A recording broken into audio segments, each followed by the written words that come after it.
After I'd done the Last Temptation of Christ score for Scorsese, there were a lot of other offers coming in, and most of them, even though some great people and opportunities, I haven't gone for. With Rabbit Proof Fence, I was attracted because it was very independent in nature. It was very different from normal Hollywood fodder. The story I thought was very powerful, simple. There wasn't going to be a lot of dialogue.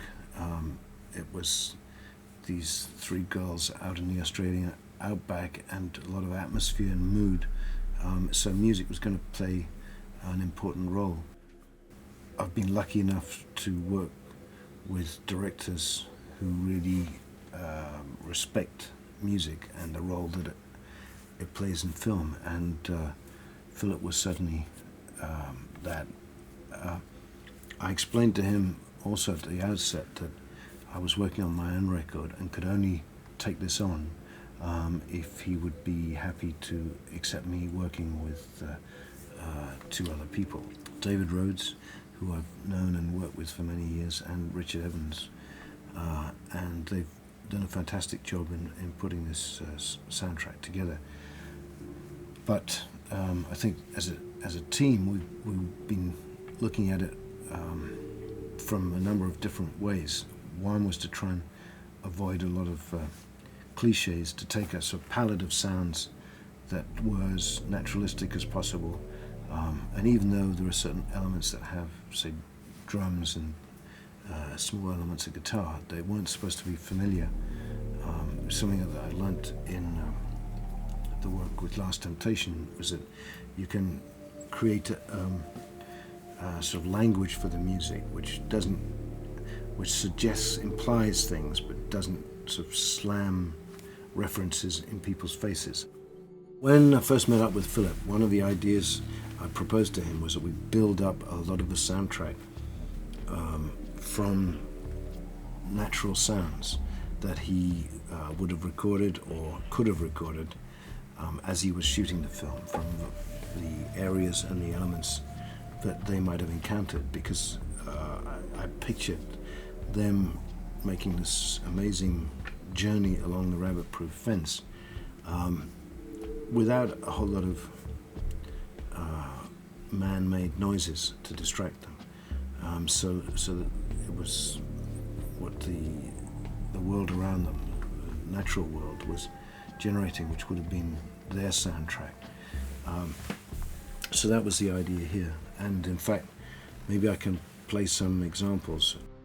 We took some Australian bird sounds, which it's mainly a magpie that you hear.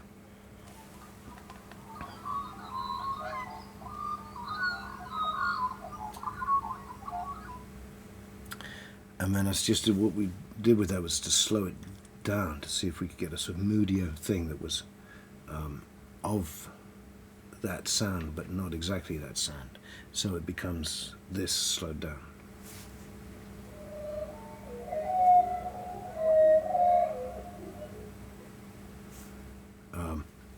And then Richard Evans took it into the computer and started manipulating it a little bit, and it became this.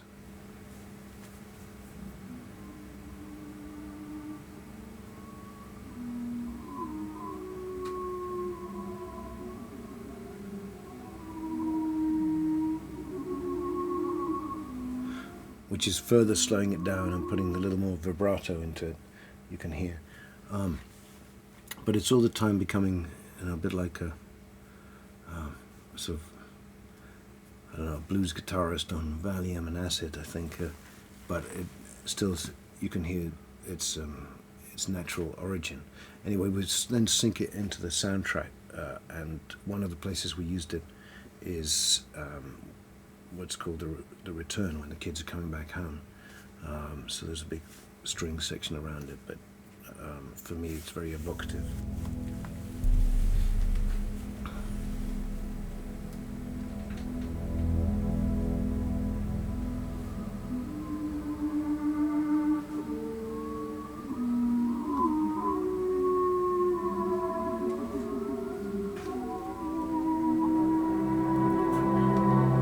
I love the way the bend works up and you get this other sort of harmony coming out of it.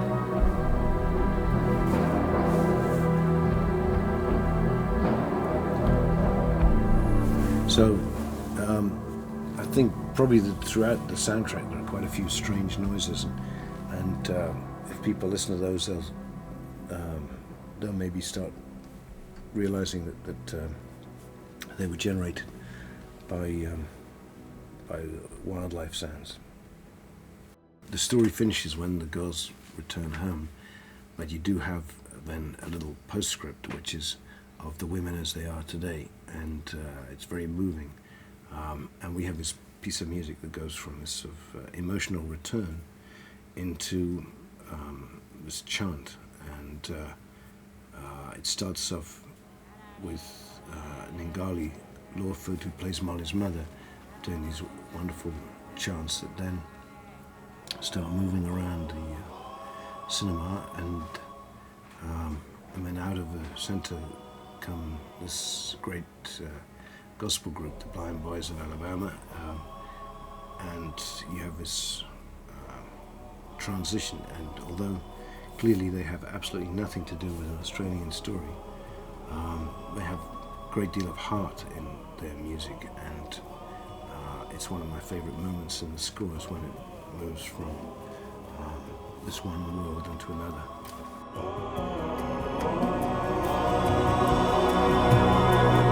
Oh,